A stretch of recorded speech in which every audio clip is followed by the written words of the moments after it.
lot line as shown here. In 2017, forms were poured without a survey. The applicant had submitted a letter which is included in the staff report, and the letter notes that there was a conversation with the building inspector that did not require a survey to proceed with pouring the forms. Section 3.51 of the land use bylaw does allow for a building inspector to not require the survey if they determine that a survey is not reasonably necessary for establishing compliance with siting regulations. As you can see with this proposed development, siting compliance would appear to require a survey. And in 2018, the new building inspector, Greg Cormier, did require a survey for this building permit application. A survey was submitted earlier this year which showed that the house was in fact built within the side setback, and because of the topography of this lot, that caused the house to exceed the maximum allowed height as well as encroaching on the setback. So in April of this year, the homeowners submitted a development variance permit application to address these non-compliances. The variance application is asking for two variances. One is to reduce the side setback from 3 meters to 2.5 meters for a corner that is encroaching in the side setback, as well as increasing the maximum allowed height by 0.16 meters, about half a foot, to account for the increase in overall height. Given that this is a fairly minor variance and the applicant has shown intent to comply, staff is recommending that council go ahead with public notice for consideration of this application at their next meeting, September 30th. Thank you, Emma. Any questions? Shall I read the recommendation? Yeah, I just, I'm not going to say how does this ever happen. It happens. And it's, get it out and see what the neighbors think. So I move that notice be given that council will be considering the issuance of development variance permit DBP 06-2019 for the variance of side setback and height for 971 Seaview Place, legally described as lot 38 DCP 15102, District Lot 489, Group 1, PID 026153458 at the September 30th, 2019 meeting of council. The council authorized staff to give notice for the consideration of issuance of development variance permit DBP 06-2019 in accordance with section 499 of the Local Government Act to all properties within 100 meters of the legal boundary of 971 Seaview Place, legally described as lot 38 DCT 15102, District Lot 489, Group 1, PID 026153548. Second. David, thank you. Any further discussion on this one? Okay, all in favor? Thank you, that is unanimous. Thanks, Emma, on that one. And sit tight. Let me Chow, Island Community Planner.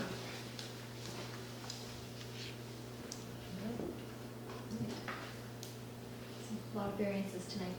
Yeah, that's right. Get them all out of the way. That's we said that.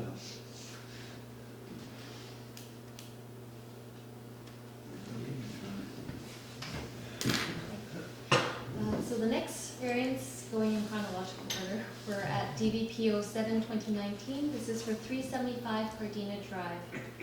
And this property is actually in Snug, Cove, directly north of the ferry terminal. It is also the property of the Bowen Island Marina. This lot is split zoned, with the northern portion being in Settlement Residential 2, and the southern portion of the lot is zoned Village Commercial 2B. The subject building of the variance application is entirely within the residential zoning.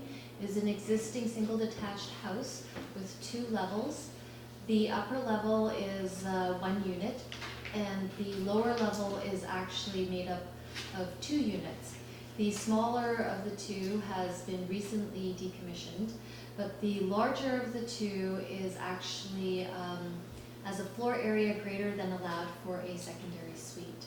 So the variance application is asking for an increase from the 90 square meters allowed to 117.6 square meters, which is about 30% increase in the maximum allowed floor space.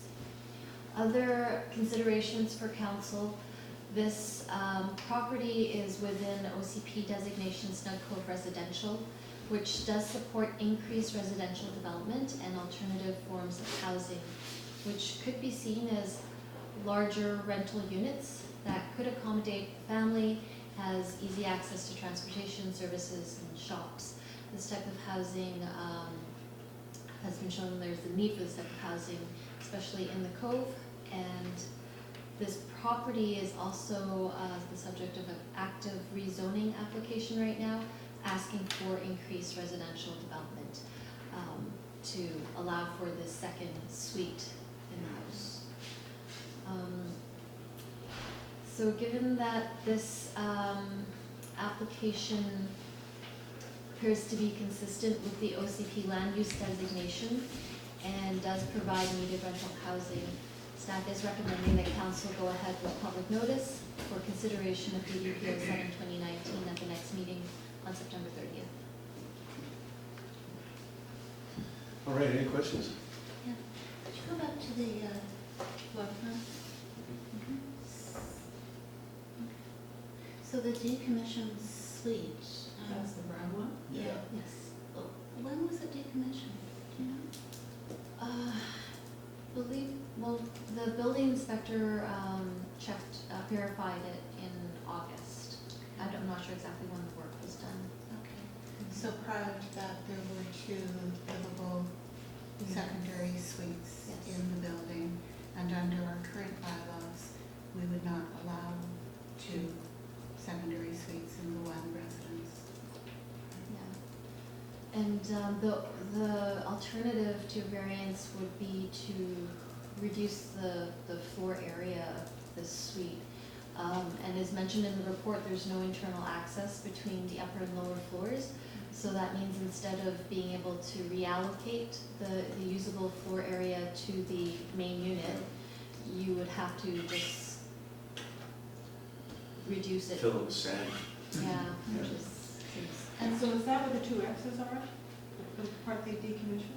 no, those, that is what the applicant had proposed. If they were not able to get the variance, they would essentially close off those That's 2 right. units. Yeah. So that's on one floor. Is there more than another, is there another floor? Yes, the upper floor Upstairs. is. So there's is the another, main- is the the main residence is on Yes. the main floor. Okay. Were these existing or have they been built since their new ownership? The suites below? Yes. I'm not sure about the history, but Bylaw does have a record from last year showing that there were 2 suites. Okay. Have they been used at all for Airbnb? Do you know? I don't know. Okay, can I ask you, this is to go ahead and I can see exactly what we want to do in terms of this type of accommodation. Is there any restriction on future use? But let us just say that we all agree with this, and then we find it listed on Airbnb. Is there any, if we were to go ahead and approve this, is there any restriction on future use? Doesn't the land use bylaw have something, where you allow secondaries? Yeah, it's restricted already in the land use bylaw that secondary suites can't be used for Oh, short-term rental. can't be used for short-term. Okay, that bit I know, but I'm just concerned. I guess I'm just asking. I hope we go ahead and I hope this will provide some excellent accommodation. I would just like to know, or whatever we could arrange it, that is the way it's going to continue to be used. My simplistic approach to this one is, great, we're going to provide some extra accommodation. I think most people would, let's see how we can make that work. But is that what we're actually doing? And is there a feeling that when they go forward, that use is in some way protected? Well, we can, and they're gonna come back for rezoning. They're gonna try to get some more zoning. At that point in time, I would think, Daniel, that we could put some restrictions on it. was also active discussion just now within the Housing Advisory Committee regarding some regulations related to Suites. the suites essentially. So something would be coming, I think, to council within the next 2 months is what we were aiming for.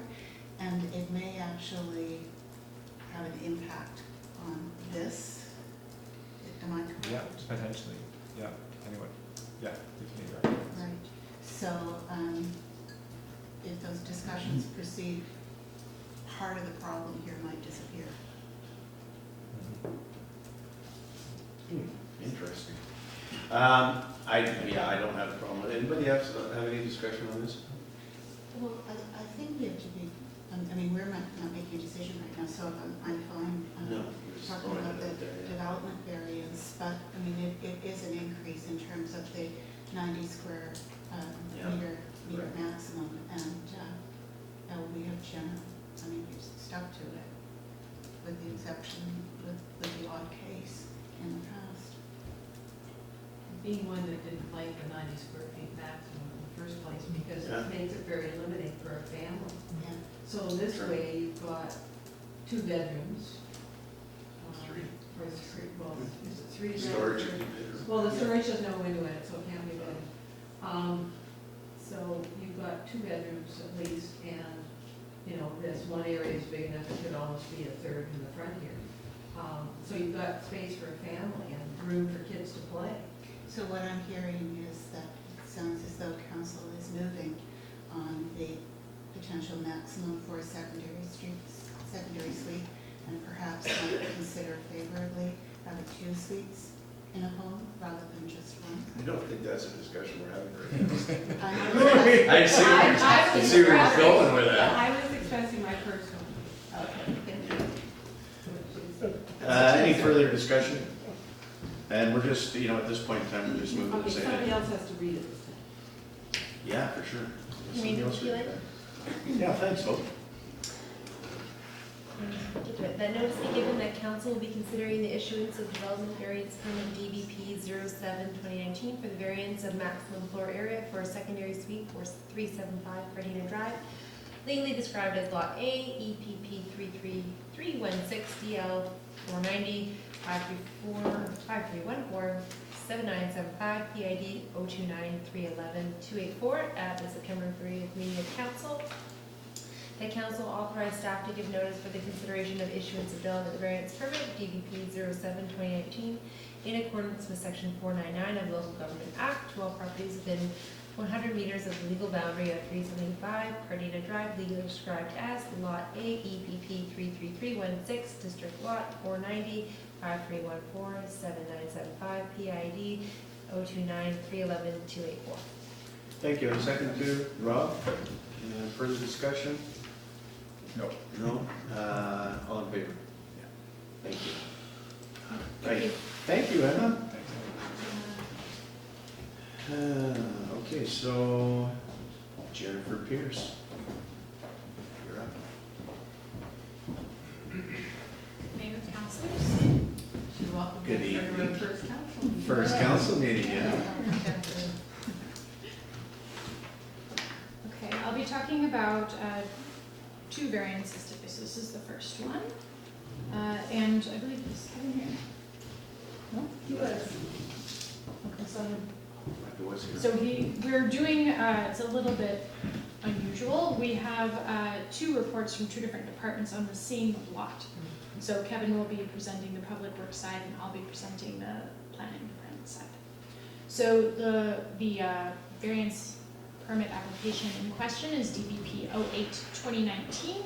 It's concerning the United Church at 1122 Miller Road. And earlier today, you had a member of the public here to discuss the same proposal. Sure.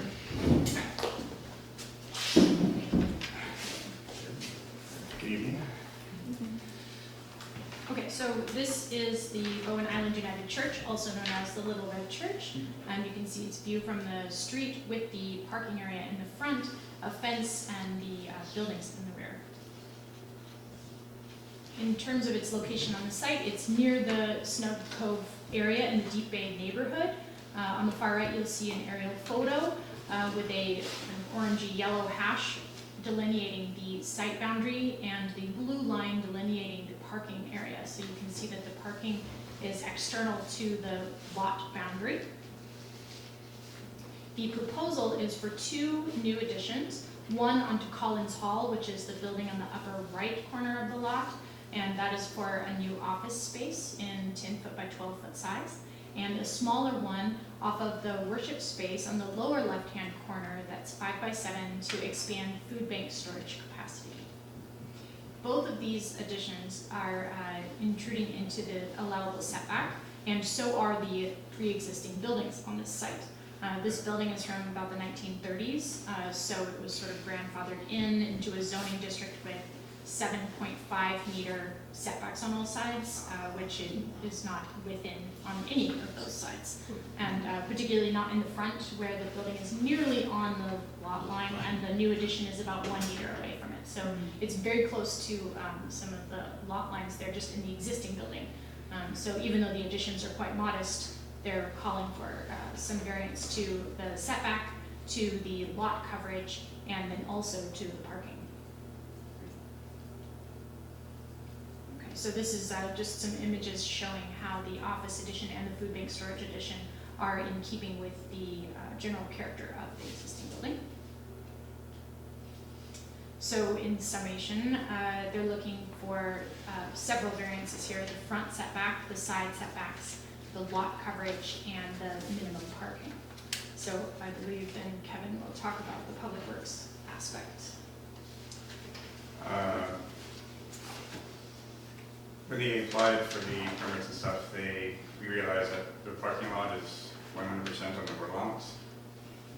So typically we would want an easement from them, a legal easement, just so all liability issues and stuff are taken care of. We'd ask that for anyone who occupies a right away or builds anything with a right away. We always request for an easement.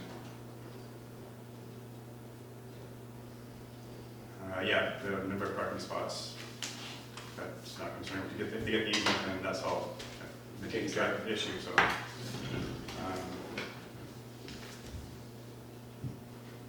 Yeah, it's pretty straightforward. yeah, it's I guess, how did they ever have that right of way over there in front of the church? What was it gonna be used for? Because the road's a... the road shifts, it goes back and forth on the road. It goes Oh, it does? hard over one way and then hard over another way. Yeah. And yeah, we didn't know until this came up. Yeah. It's just always been Another boat. Exactly. Another boat is in in there, there. right? So no one A ever. little divine intervention. Yeah. Yeah, I certainly, could you go back to the site plan there? Thank you, Jen. I don't see a problem with that. This one's tucked into the corner of the building. It's also for food bank storage. The office, I mean, the whole thing is, not conforming anyway, so adding another building in non-conforming, that's up to the neighbors to decide whether it comes with those. Allison? Well, food storage right now is underneath pews in the church, so Yeah. this will be a little better, a little more secure, and a little more accessible. So we had a presentation from David Manson on the public comments section. Is this easement or statutory or right-of-way, whatever it's going to be, actually going to be registered on title? Yes, I believe so. Okay, so that would mean the proper official Yeah. survey, Yeah. because the surveyor had commented that he'd done several easement plans before and they actually haven't been registered. Yeah, we So- registered. Yeah. Okay, so this one will be actually registered, okay. Thank you. Anybody else? I've just got one question. I'm very pleased, by the way, that they're putting the food bank storage addition on, and I think it's perfectly self-evident and speaks for itself. And it's obviously designed to fit in with the architecture of the building. You can see that to remain the sort of character and form of the building. They've very carefully done it. I just hope, going to look up, that it's actually large enough for the purpose. And the only question I would ask was, we're going to do this to, is it, and I seem to manage to see it, but is it actually, is it giving them what they need, or are they having to shoehorn this in because anything else would present great architectural difficulties in terms of the nice, excuse the expression, the niceness of the presentation. If they're satisfied with the space, then it's absolutely fine. I just raised the fact that if they're having to do it just because of, because 5 by 7, once you get racks and it's a small space. If they're satisfied with it, then who are we to argue? I just hope that it is satisfactory. You know, this is a great service to the community. And I just would be very sympathetic if they said, well, you know, the reason we did it this size is because anything else would be extremely difficult to get through for obvious reasons. So if they are happy with it, well, that's wonderful. And I just hope that it's being done because they feel it's not enough space and not just because they feel they must do it, because it's the only way they can make architectural sense of it. So I'll leave that maybe to you, because this one's going to go out for further discussion, but I raised the point, 5 by 7 once racked up is a relatively small amount of space for an addition, and I hope it's enough for these good people to continue doing the excellent work they do. Thank you. Anybody else? No, yeah, I think we should move this on to see what kind of reaction we get from the neighbors and see if they're happy, okay with it. Just this letter from David. I was just asking about that. The registrants are they're going to register, so they need the proper. Yes. So they need a proper survey. Yeah. I'll be able to use this, just trying to save some money here, but Yeah. I think it's probably going to need something a little bit more official, unfortunately. All right, so who wants to read this recommendation? Everybody can. Fight over it. There you go for Rob. There's Rob, a lot go of ahead. dashes in it, okay. I'd like to move that notice be given that council will consider the issuance of a development permit, DVP-08-2019, for the variance of a maximum lot coverage, minimum setback, and off-street parking spaces for 1122 Miller Road, legally described as Lot J, District Lot 1628, Plan 20314, PID 006-644-619 at September 30th, 2019 meeting of council. That council authorized staff to give notice for the consideration of issuance of a development variance permit DVP-08-2019 in accordance with Section 499 of the Local Government Act to all properties within 100 meters of the legal boundary of 1122 Miller Road, legally described as Lot J, District Lot 1628, Plan 20314, PID 006-644-619. Second. Thank you. Any further discussion? Okay, all in favor on this one? Thank you, that is unanimous. And, Do you want me to do the second one too there? sure, yeah. Okay. Yeah. Whereas the parking lot at 1122 Miller Road, the United Church, was historically built in the municipal road allowance, and there are no legal agreements associated with it, therefore be it resolved that council authorize the mayor and corporate officer to execute an easement over part of Miller Road for the purpose of providing a parking lot to the United Church. Okay, Allison on the second. Any further discussion? All in favor? Thank you. Also unanimous. Perfect. Thanks, Kevin. Thank you. Guess you can leave now. Jennifer, you're staying with us for the next one. One more. What about number B then? All right, go ahead. We did it. We did it. Covered that. Yeah. Okay, so the second development variance permit that I'll be presenting is DVP 09-2019. This is at the property 334 Cardena Road. Okay, here's the site. It's a single-family residence in the Snug, Cove area. You can see the larger photo is the front of the dwelling, and then the other two show the rear. It's located on the very tip of that peninsula at Snug Cove.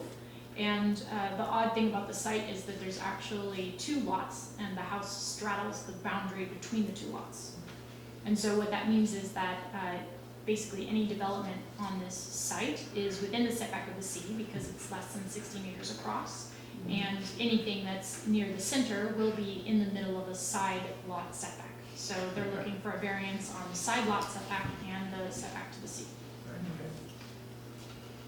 So the proposal is for some work rebuilding the existing deck, slightly smaller, fixing some footings. That's on the back of the lot, which is on the right of the drawings. And on the left of the drawings is the front of the home, where they'll be enclosing an existing roofed porch and making that part of the home. They'll be putting a kitchen in there, and then making a new entrance porch where they currently have a Japanese maple tree. You could see that red circle. So they'll be taking that tree and relocating it elsewhere in their garden, and making some kind of stone pathways and different changes to the landscaping of the garden to make the new entrance nice again. So, yeah, that's pretty. Questions? Okay, we're The good. most awkward looking lot Yeah. I've ever seen. Yeah, that's right. It was a nice site visit. Nice idea. Very, very pretty.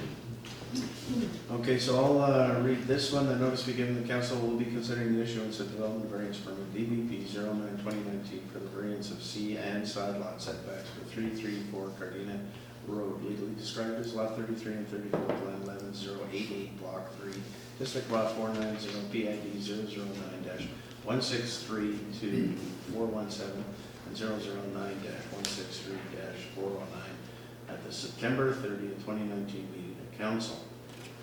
Council authorized staff to give notice for the consideration of the issuance of development variance permit DBP 09/2019 in accordance with section 499 of the Local Government Act to all properties within 100 meters of the legal boundary of 334 Cardena Road, legally described as lot 33 and 34, plan 11088, block 3, district lot 490, PID 009-163-417 and 009-163-409.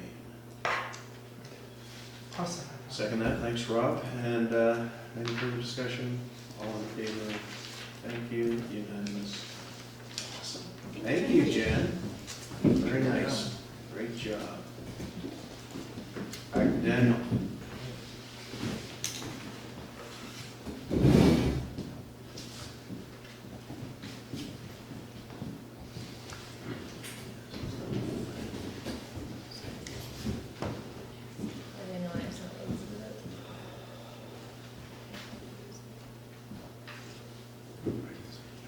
Okay, so the final variance permit application of the night. This is at 1495 Williams Road, so it's located below Eagle Cliff on the east side of Bowen Island. And so like many lots on Bowen, it seems more straightforward than it is in reality. So Bannister Road comes in off of Eagle Cliff, so you'll run along here, and then curves down to Williams Road. But when you look at the actual built environment, so Bannister splits about here, and Williams Road cuts this corner and then cuts up here. And so this portion is actually quite a significant cliff along the side. This is going to turn a little bit, should be better. So the house itself is built right in this bottom corner. So it's built quite close on this side and on this side. The lot continues flat and then starts to drop off quite significantly about here down to the sea. And this portion of the lot as well is a larger rock outcrop that rises higher, that the owner finds is quite a feature of the site and doesn't want any development to have to take out that rock outcropping.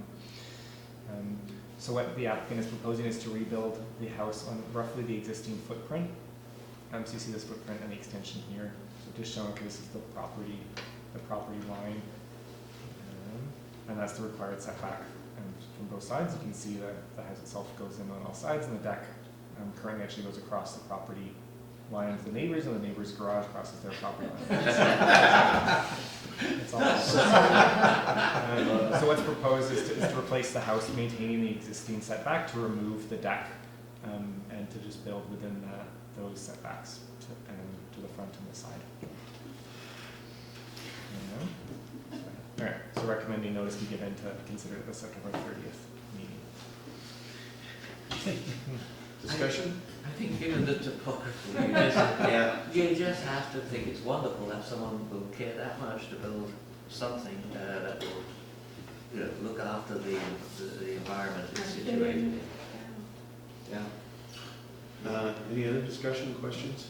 I know this is sort of demolishing the house and building it They're completely. demolishing the house and rebuilding it completely new house, yeah. How much bigger is the house? So the house, so it extends further towards the sea on this little L shape, but this part maintains the same the same footprint. Yeah, but I think the report, the house was built in the 50s. It is quite aged and could be replaced. Yes. It's a typical cottage. Yeah. And if I take it from reading the report, the neighbor immediately across the street and the ones immediately adjacent on either side are fine with their. Yeah. Jerry, I'll read the recommendation. Sure.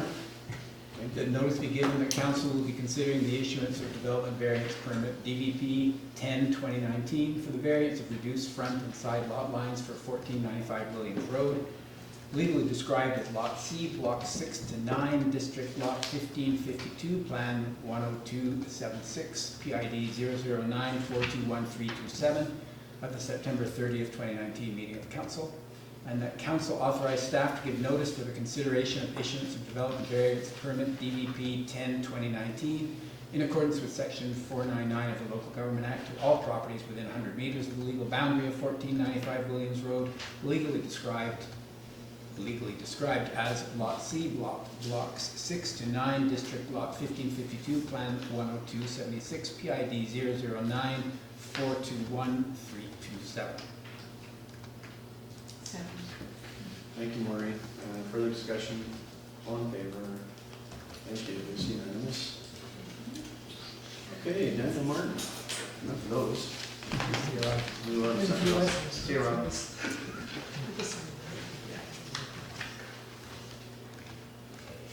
Okay, so on a different note, I have tonight just an update on the business license bylaw and business license program that we started in January of this year. So just for background, so in October of last year, council adopted our first business license bylaw, Bylaw 465. And during the adoption process of that bylaw, council directed staff to report in September 2019 as to the effectiveness of the business licensing program with any proposed adjustments to inform the 2020 budget process. So that's what I'm here today to do, is to provide you the update on the business licensing program. So the report has the numbers of applications, and I'll note this is as of August 15th, 2019, so that's when we compiled the numbers before our business license inspector was going on vacation for 2 weeks, so we compiled all the numbers to put in the report. But so as of that date, we received 293 applications. We issued 227 licenses in total. Checking today, we're up to 312 applications, so they continue to come in as time goes on. And then you can see then, so of the 293, 66 had not been issued yet. This number was quite high, the 47 not picked up, but in part because tests before going away had issued a large number of them that were just there, so I would imagine by now more of them have been picked up. But so 66 waiting to be issued, and you can see the breakdown in terms of largely waiting for a fire inspection or for building changes, some because they're incomplete, and some waiting on building changes that don't comply with the current zoning. And as an ongoing basis, staff of TESS has been contacting businesses that are known that either have not yet submitted an application, and that are part of either during the phone book, their physical presence, they're on one of our mailing lists. And so of those, there's about 190 contacts that TESS has in her list who are either not yet submitted an application or not yet indicated that they're no longer operating a business on Bowen. So some of them may not be operating anymore, but they just haven't contacted us to tell us to stop sending them emails. So in terms of revenue, so as of August 15th, we've received about $13,000 in permanent revenue for the 180 licenses. But the 47 outstanding have more, and the 66 outstanding more than that. So doing the math of all 293 applications went forward, we'd have year-end revenue of about $25,000. I'll just go through the different headings from the actual report itself, so this is sort of the high level. So staff priority is to explore online and credit card payments, especially for the 2020 renewals. So applications that already have a license number are easier to track internally, and so exploring the ways that people can renew their licenses in a much easier manner. And on that, we've also hired a contractor to begin to develop an online registry, and they're anticipating doing an internal page this fall with a public page to launch in November of 2019. So that would allow people looking for a business on Bowen to actually search online on our website to find, okay, who are all the licensed, whatever it may be, massage therapists, plumbers, contractors, whatever. And so as a way to actually find out, okay, I want to hire somebody on Bowen and who's there. terms of reviewing applications, so one major piece has been the fire department conducting fire inspections of businesses. And that's been held up in time too with the one fire chief retiring and the next one coming in. There's been sort of a lag in there and trying to figure out, streamline our process. At the same point as well, on the initial applications, confirming occupancy of buildings is quite time consuming for staff. And then if there's required renovations, it can result in unexpected costs for applicants. And so I note in the report, that's often a common one, or has come up when people change the use of the building from what was permitted. So when you get a permit, your occupancy permit will say, well, you're permitted to be a blank, whatever it is, or a category or a class of the occupancy. And change in the occupancy can result in changes that you need for the building code. As I say in the report, formally on Bowen, there's never a process of actually getting caught for that. You could just kind of do it and there wouldn't be any consequences. Or the previous owner can do it. So somebody could build, a common one, sort of somebody builds a workshop and then turns it into a bed and breakfast place, and now it's a dwelling, or now it's a residence, and it has requirements for fire access and things like that never came up until suddenly now, and we're saying, well, where's your, what's your occupancy for? And they say, well, I had a building permit, it had an occupancy, it should be fine. And we have to say, well, no, it's not. Now you need to put in whatever, maybe it's a new window or something. But it's been interesting as we work through each of the cases. In terms of feedback, and I've just listed here negative ones, which isn't always fair, but leading cause of complaints, I'd say we get our businesses that are located in the municipality, but do businesses online. They sometimes feel like, well, we're not really a business present on Bowen. Why do we need a business license? We say, well, it captures everyone. It doesn't matter in that sense. And then we also get some feedback from smaller businesses saying, why do I pay the same fee as larger ones? So I know when we created the bylaw, one of the rationales was we want a simple fee structure and not have to get places do it by employees or square footage or revenue or income or all these different metrics people use to say, okay, now you're bigger and you need to pay more. And we purposely tried to say, okay, we want a really clean fee structure that's really straightforward. Well, the flip of that is then the smaller places say, well, why do I have to pay the same as the bigger place? So there's always a trade-off. And then the report discusses that some regulatory tools. So municipalities use business license bylaws to regulate businesses and regulate impact, especially on neighbors and on the public. So one of the things that was discussed when we're adopting it is the potential for short-term rentals. And saying, well, we would address that as part of the short-term rental review and not specifically this report. And then the other one that has come up is kennels, so people keeping dogs. Yeah. So staff recommend we actually include kennel regulations in the business license bylaw to limit impact on neighbors. And that's one of the recommendations in the report. The other one we talked on, so when the EDC did their initial report on the business license bylaw, one of the things they talked about some places do is business license for secondary suites or business license for any dwelling rentals. So some communities do that, not all, it's not universal, but some do, and it was the motion at the time was to bring it as a phase 2. So what the report talks about in discussion is Bowen Island only legalized secondary suites in 2008. We legalized detached secondary suites in 2016. So we have many secondary suites on Bowen, I would imagine, that are similar to the one on Cardena that we saw in the variance permit tonight that don't meet the current standards. So they're too big. Would be a common one if before we had a 90 square meter size, we would put in a secondary suite, they could put in any size and it may be too big for the current standards, or it doesn't meet the 40%. So right now, if you have a secondary suite that's the same size as your main dwelling, it's not permitted. It has to be no more than 40% of the total floor area of the house. So again, it may not even be able to be legalized.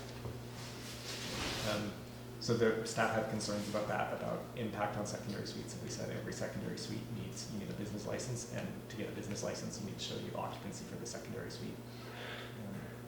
Could see the loss of secondary suite units on Bowen. So for that one, staff recommending referring consideration of phase 2 to the Community Economic Development Committee and the Housing Advisory Committee for recommendations and consideration of other community approaches, even looking at how do other communities approach it? Do they require business licenses or not? And if they do, is there something built in where they can address those concerns of losing secondary suites in the push to get occupancy permits for all secondary suites? And so finally, enforcement strategy. So the strategy at the time of adoption and going forward has been on education and awareness of the new business license bylaw. So it's approaching businesses we know are operating to encourage them and to educate them on the new business license bylaw and to apply. And at the time, non-compliance. So in our bylaws, non-compliance may be addressed through compliance notices and associated fines. we haven't found anybody, we haven't issued any warning notices and focus on that education awareness. But I know here, I don't have a recommendation, but I know at some point, the enforcement strategy should involve compliance notices to businesses operating without a business license, and fairness to those businesses who have applied and are paying their business license. So in terms of recommendations in the report, what we had is, and this is a synopsis, but to bring forward amendments to include business license regulations for kennels. Council directs staff to not require business license for attached or detached finger suites in 2020. And that council refer the business license update report to the Economic Development Committee and the Housing Advisory Committee for comment on the implementation of phase 2 and to report back to council. That's the answer. Open for questions. Yep. Great, thank you very much. Just one question I've got is if you referenced that if a suite was legal when they put it in before and it's not legal now. Sorry, I meant before 2008 there were no regulations, we didn't allow it. Oh, I see. And there was really no size, so people put them in. Yeah. Right, all over, and now they may not fit our need grade. So they built it without, or they may have built the house with a building permit, but not the suite. And the suite they put in is bigger or is, something, so it may not be able to comply.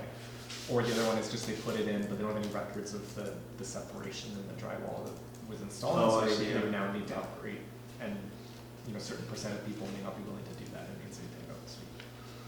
Yeah, that's, well, they weren't legal when they put them into service. Yeah. Correct. Yeah. Can't really say anything about it. Maureen? Thanks, Daniel. I'm really glad to see this come forward after the 9-month period. It's great to see it, and I'm very glad that there's going to be the rollout of online payment and the directory, because that was something that was really emphasized in the Community Economic Development Committee as being a genuine value associated with getting a business license. I just had some questions concerning the number of applications. So I wonder if you could go back to that slide. Okay, so you've got the 293 and then 227. Have any applications been outright rejected at this point? Is that the application incomplete category? No, so no applications have been rejected. So there are 5 that we noted as not complying with the current zoning. Okay. Requirements only change. Yeah, so I'm trying to think offhand, and I can recall at least 3 of them that I've met with, maybe 4 of which. So one is the Bowen Marina, has some components that don't comply with the current zoning.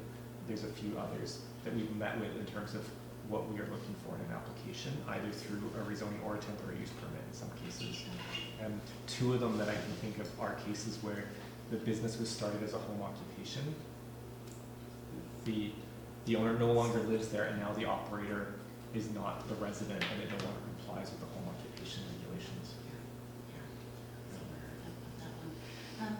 The applications for licenses for short-term rental operations, do you know offhand how many of the number of licenses issued are for short-term rentals? None of them would be for short-term rentals. Some are for bed and breakfasts. Okay, And right. I don't know. Short-term rentals are. You don't know Yeah. offhand? Yeah. So none of the short-term rentals are Cove license?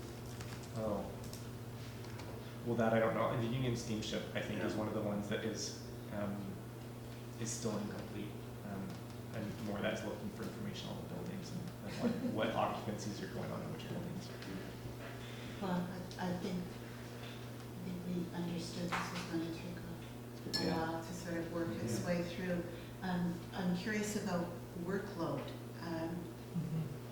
How onerous is this? Yeah. So I think, on we budgeted a 0.5 FTE for the business license inspector, and I would say especially early on, it's taken more. And then the hope is that following this year, that we'd have a better sense of what it's going to be going forward. Because the hope is then we'll license the vast majority of businesses on Bowen. And more sort of the unexpected stuff has been more the fire inspections and the occupancy checking, the sort of building inspector, building permit side of it. Has been more. I mean, the fire inspection, to some sense, like, it's been nice in that the fire department already has been in through conducting annual inspections of businesses, and this has sort of been a way to formalize it. So it hasn't necessarily been adding a new piece to their workload, but it has made it more formal. And then what we're looking at in terms of renewals is that we would renew commercial businesses starting in 2020, and that the fire department would schedule an inspection at some point during 2020.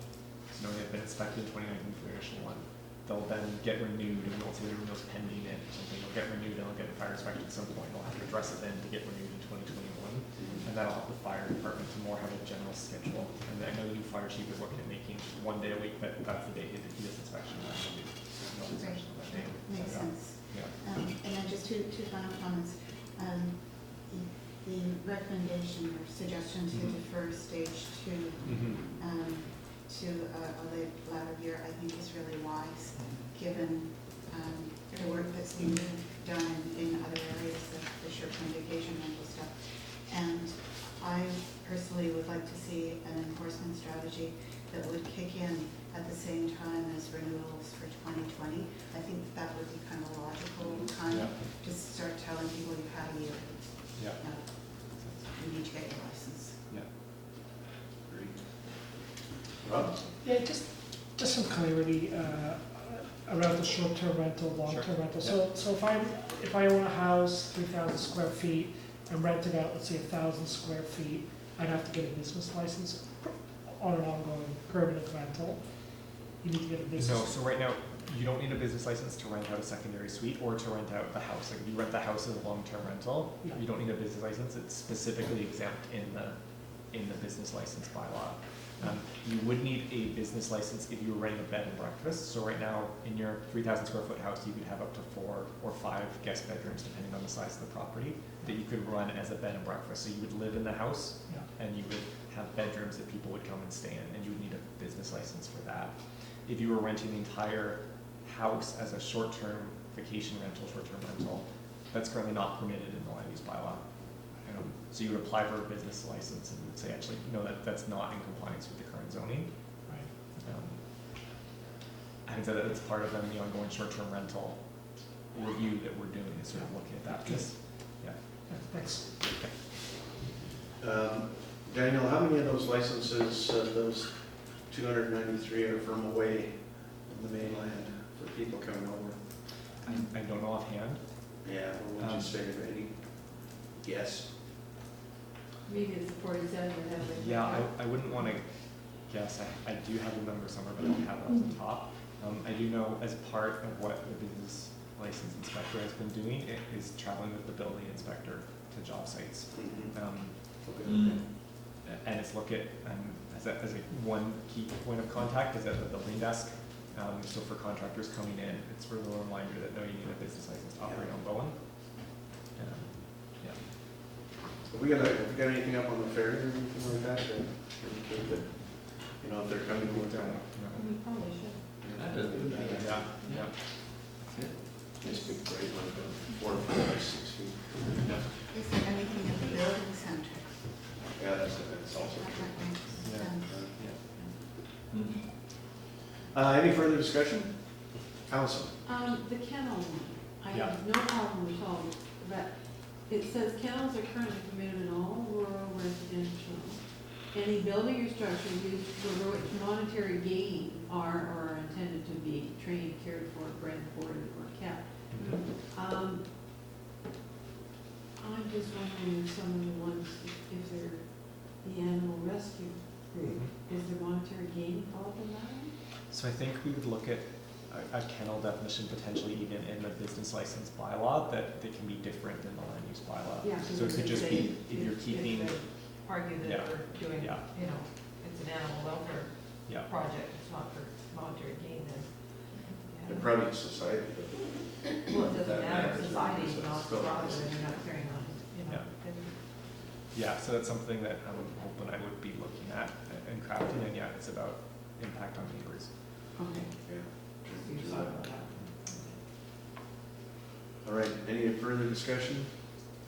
I'll read the first one, that council directs staff to bring forward amendments to the business license bylaw number 485, 2018 to include business license regulations for kennels.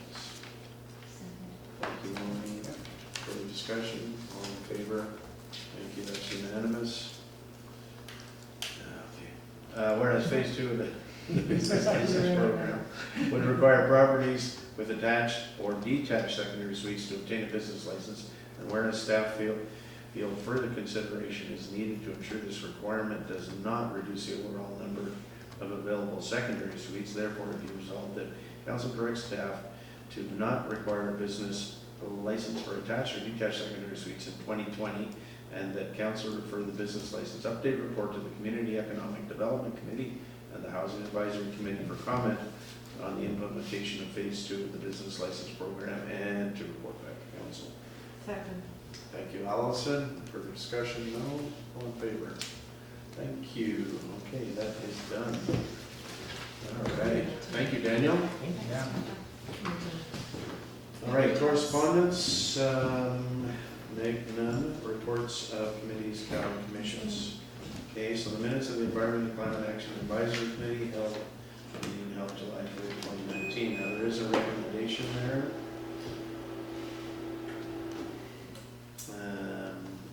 Who's presenting this? Yeah, I'll do that.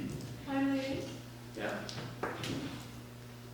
Why? So, because we received substantial income from a large oil. Oh, is this one with the, yes, Yeah.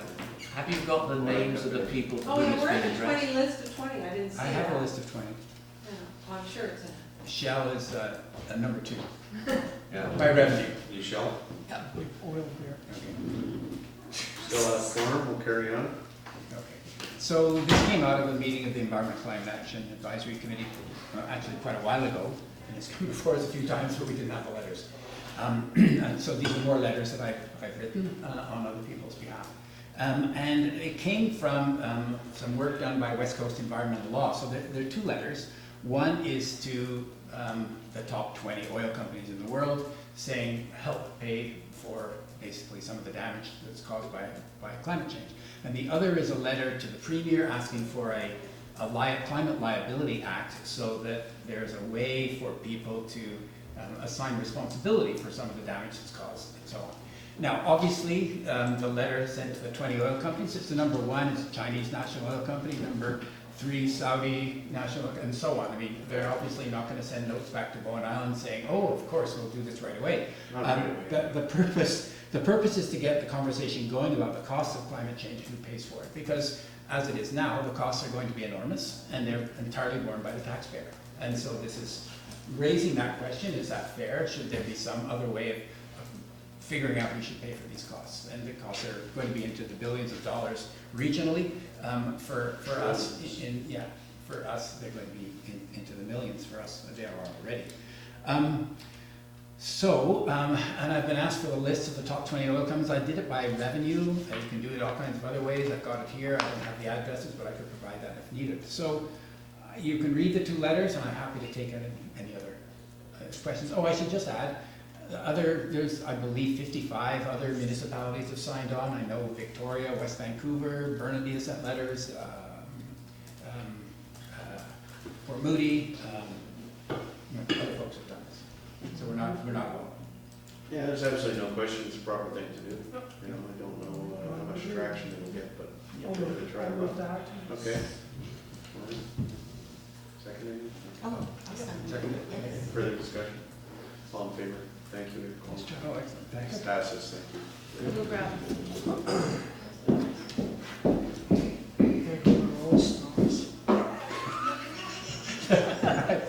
The liabilities. There were no cookies out there. Now you want for Last cookies? time Tell you there what, was son. cookies. I said we were on a diet.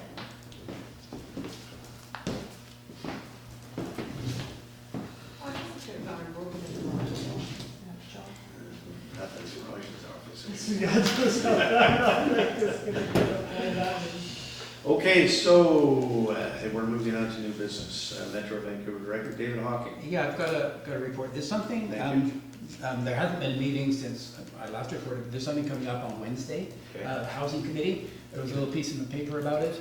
So where this came from is in the board strategic planning session back a couple of months ago that I reported on, one of the things that came up is that Metro Vancouver Housing provides good affordable housing, and the model they have is sort of 70% kind of low to moderate income and 30% subsidized.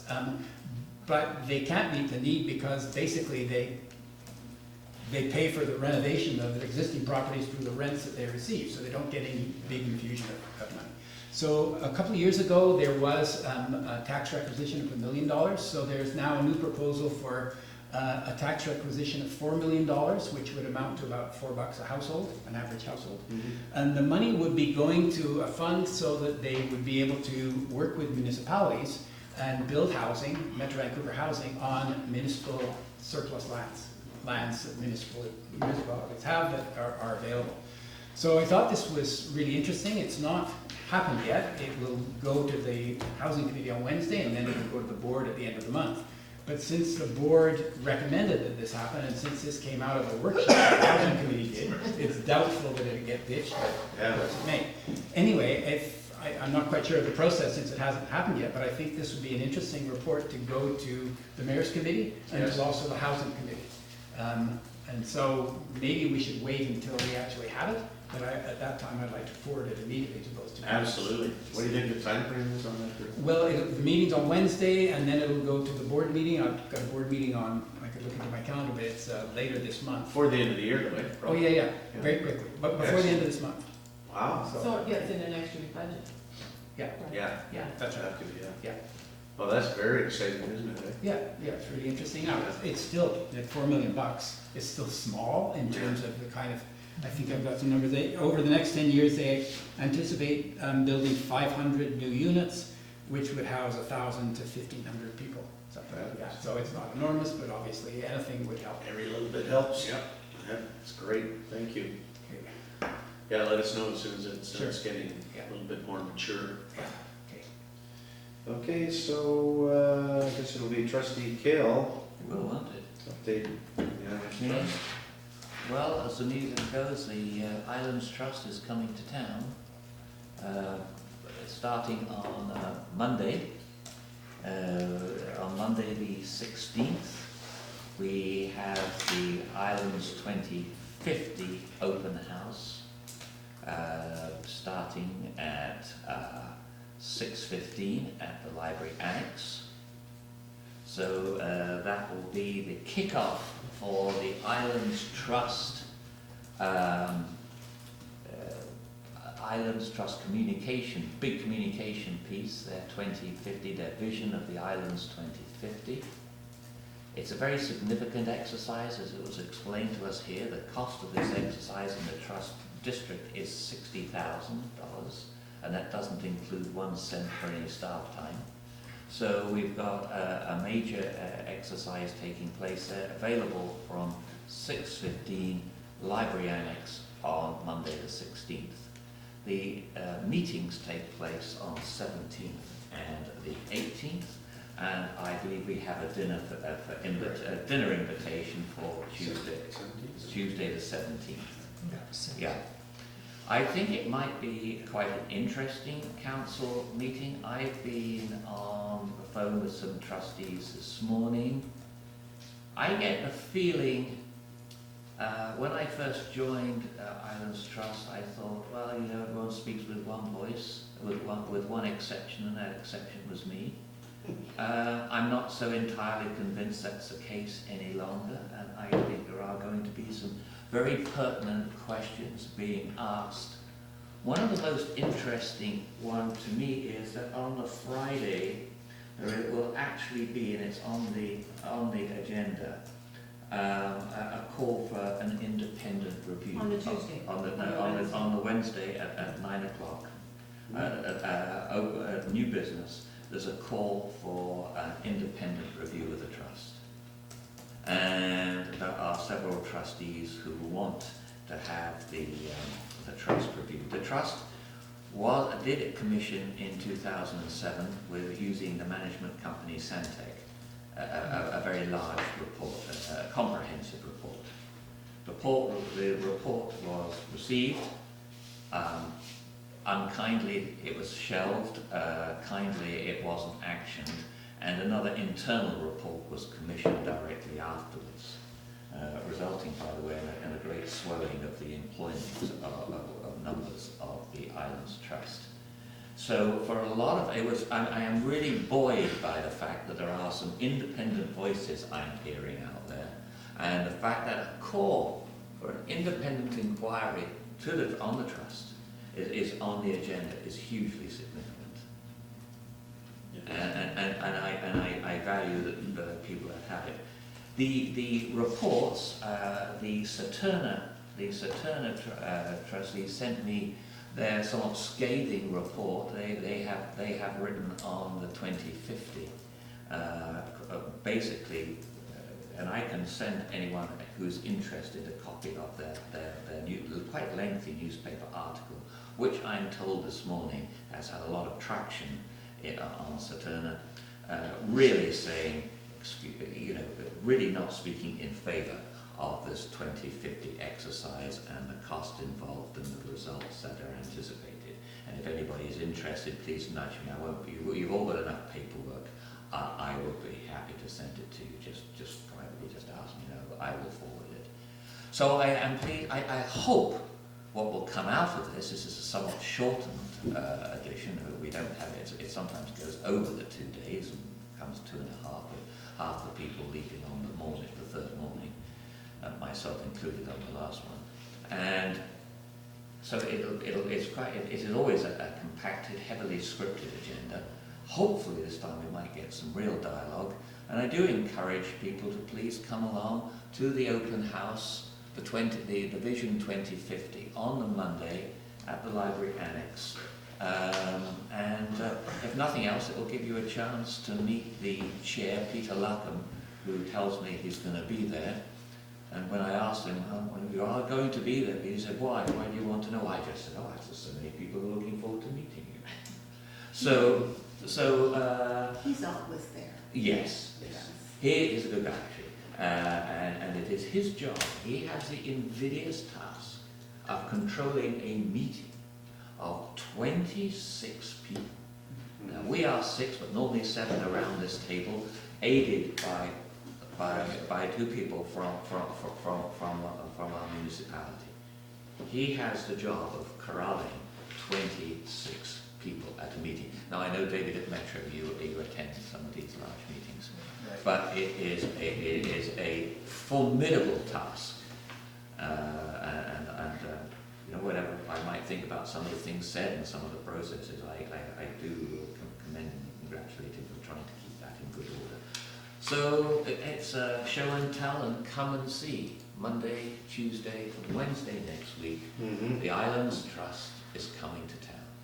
Are we going to get, I guess we'll get the schedule on that. It's on your website. Now, it's on the I sent calendar with it. Now, do you have the sort of minute by minute, blow by blow one? I will send it to you, and then I will send it to you, Hope, and then you can send it. I have it.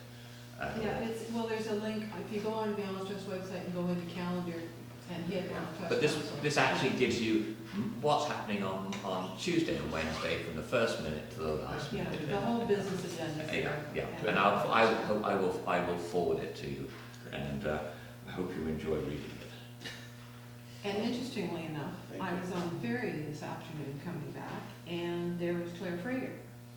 They're actually doing a 2050 show and tell. You might have seen them on the ferry this afternoon. Oh, on the ferry? And they're Yes. doing it tomorrow morning. Interesting. Yeah. Well, And then they're going to Gambier tomorrow night, and then be back here next week. Oh, nice. There we go. All right. Well, thank you, Michael. My pleasure. Councillor Nicholson, update to Council on Metro Vancouver Regional Parks. We have not met in the last month or so. Our next meeting will be on the 18th of September, and I imagine it will be lively. Why, what's the topic? Yeah, what's going on? Do tell. That's a teaser. It will be lively, but you didn't say why. I'll share that. Oh, you think the Yeah, okay. Okay, Alison, do you want to say something about the We have, Translate the mayor's council? hasn't met yet either, not till next Okay. week. Awesome. Well, then we'll move on to items removed from the consent agenda. 3.7 was yours, Maureen. Right, sorry, forgot it. 3.7. So this is the water treatment plant alternative approval process. And I just want to confirm that I understand this. So that there was some earlier discussion around we are all Cove water users on the island. However, the way this is structured, it will only be the Cove households that will be voting as part of the alternative approval process. Is that correct? That's correct. That's correct, okay. That's all. I just- Residents, property owners and residents. Yeah, I just wanted to confirm that. And I have no other questions, thank you. Okay. Just on that note, if I might just jump in. In the report, in the timeline, we were expected to receive approval from the Inspector of Municipalities on September 6th. Staff sort of informally confirmed that. We've yet to receive the approval, but I suspect we will. So should anything change, we'll inform council, but as of this time, I'm confident with the timeline that's included in the report. So we don't need his approval before we can We do, do the next. but I pass expect any to of get these it this resolutions? week. No, we can go ahead with these resolutions were at any sure. time. We were assured we would have it. It was put before the minister. We just haven't gotten official confirmation yet. We should be getting that tomorrow. I left a voicemail with their office today. Okay, so Maureen, you have to read the recommendation.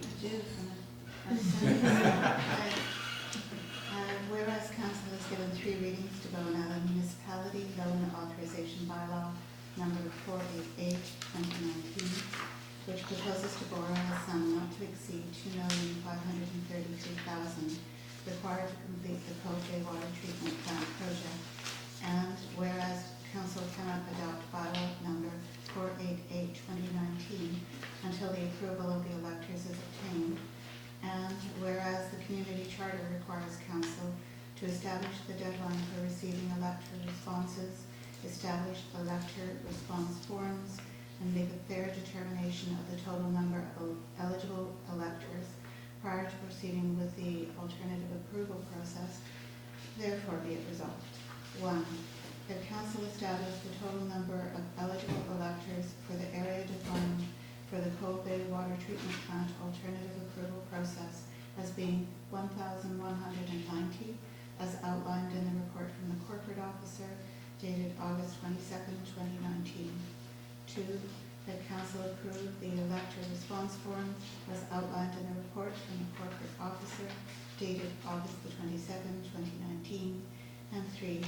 That council establish the deadline for receiving elector response forms as Monday, October 21st, 2019 at 4:30 p.m. So moved. Second up. And further discussion? All in favor? Thank you. That was Allison. You're up next. I called 310 because,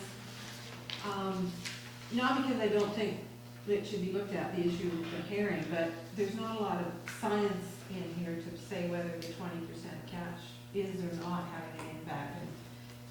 And herring is coming back very much here in the sound. And also this, the very first sentence, we request that you place, that's almost like we're telling the minister what to do. And so I think I would prefer the wording that I would like us to suggest that the first sentence read, we are writing to request that you consider placing a moratorium on herring fishery. Because you're writing to the minister who has the power, but we can't tell him what to do. And I thought to consider placing was a better, Sorry, in support of placing a moratorium? that we are ready to request that you consider placing a moratorium, is what I would like to have first. Sorry, are you changing the recommendation? Yeah. No, I'm We're getting changing, that. I don't like the way they were in the first sentence of the letter. So you're saying if we were to write it, we would revise it along Yeah, those lines? that I'm saying, I think we should recommend, because it says draft for review and comment. We should recommend that they change the first sentence in the letter. I see, Allison, so you're saying we still can co-sign it if they change that? Yeah, I'm not unhappy with. I we just appreciate have- what you're saying, but it does, you didn't read the last half of the sentence, and, you know, until an ecosystem-based management plan is in place, it considers blah, blah, blah, blah, blah. So it's not saying, It is, it's saying that they have to have an ecosystem-based management place that Right. considers, but there's no science here saying they I need agree. it or they don't need it. they're suggesting the science isn't there, and we should be cautious, is what they're suggesting. Yeah. And I agree with you, there's And, no I science mean, in this. you know, we were watching the Yeah, humpback jump out front yesterday, and we Yeah. had 3 or 4 killer whales going by on a regular basis 2 or 3 times a week. So there's, you know, They're coming back. so, yeah. So if we suggest this, but they say, no, we're gonna keep it as it is, then we're not signing on to it, or? I would sign on to it, even. I would just say, like, I don't mind suggesting it, but I don't know if it's a deal breaker, signing it Who on. eats herring anyway? Who eats herring anyway? It's like. My family does. Okay, do we get some kind of resolution here? May I just ask a question? Yes, absolutely. It's just in the letter from Peter, the first page. Okay. I don't understand. His letter to us? Yes, the beginning of the third paragraph, what does that mean? In addition, this forage fish forms one of the foundational species for language. And culture and spiritual understanding for the Coast Salish people. Shouldn't be a It's comment. hard longer. It Is it should, just a punctuation? Yeah, it's punctuation, shouldn't be a It's not comment. very well written. Yeah. Okay, all It right, should be language, cultural, and spiritual, or something like that. Yeah. It's the and. just Yeah. stopped me. So is there a recommendation there, Allison, that you'd like to? Well, I would say that council received a letter from Peter Luckham, Chair of the Islands Trust Council, dated August 1, 2019, and that council write back to Peter Luckham suggesting that the first sentence of the letter to the minister read, "We are ready to request that you consider placing a moratorium." And the council authorized the mayor to co-sign a letter to the Honorable Jonathan Wilkinson, Minister of Fisheries, Oceans and Canadian Coast Guard, on behalf of council in support of the request for consideration of a moratorium. That sweetens it up a bit, but I think the intent is exactly the same. I guess my only comment is that they're sending this out to whatever, 20 different, 15 different councils, so now do they have to rewrite it and resend it out to everybody to They have get? sent out to 15 different councils. What's that? What councils did they send it to? Everyone that's CC'd on the letter. The additional signatories. The especially- No, not Peter Luckham's letter, it's just us. The additional, the CC in the letter is all the First Nations and the MPs and everybody they're gonna copy the letter to. The actual co-signing is just us.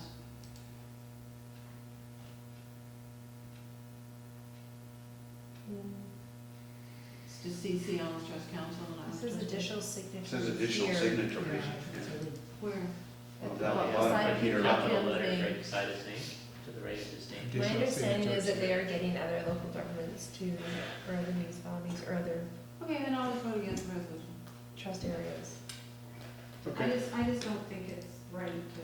It's not very great, it could be more deftly written, I mean, Yeah, I think I I've just also don't got think you tell the a minister good, that. good point, it's a matter of writing Yeah, style. I don't disagree.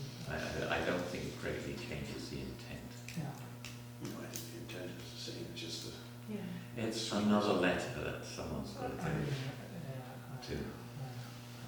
Okay, okay, so the recommendation is the council received a letter from Peter Luckham, Chair Island Trust Council, dated August 1st, 2019, and the council authorized the mayor to co-sign the letter to the Honorable Jonathan Wilkinson, Minister of Fisheries, Oceans, and the Canadian Coast Guard, on behalf of council in support of a request for a moratorium on the herring fishery in the Salish Sea. I'll second. Thank you, David. I'll move an amendment.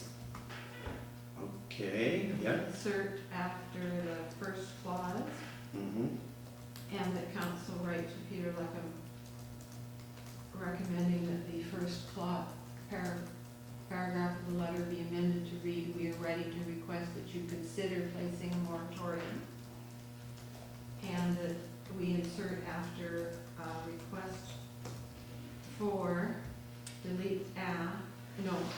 request for consideration of. So insert the words consideration of after request for. I'll second that. Okay. Any further discussion on the amendment? This is voting on. The amendment, all in favor of the amendment? Oh, sorry, who moved it? Oh, Councilor Ryan. Opposed? Yeah. Okay. We Michael? haven't had, No, I like the change. okay, so Oh, yeah, that's okay. 3-4 and Three against. 3 against. Yeah, so, What's that? What are the See, odds? it's the only thing we've disagreed on the whole evening, and it has to rank high in the levels of trivia for the we're evening. so good. Yeah. Defeated then, the amendment. Okay, the amendment's defeated. Okay, so on the previous recommendation, do we have a second on that? Yeah, I second. think it was David, Yeah. and any further discussion? All in favor? Okay. Okay, we have 4 and opposed. Thank you, it is passed. And on that happy note, except for, Rob, were you in opposition? No. Just the two. Sorry. question period. Not in here, it's Right. away. Yeah, okay. I just want to. On that happy note, we will adjourn the meeting. Thank you very much, everybody. Well done, good timing. Very decisive night. Review of the greenhouse.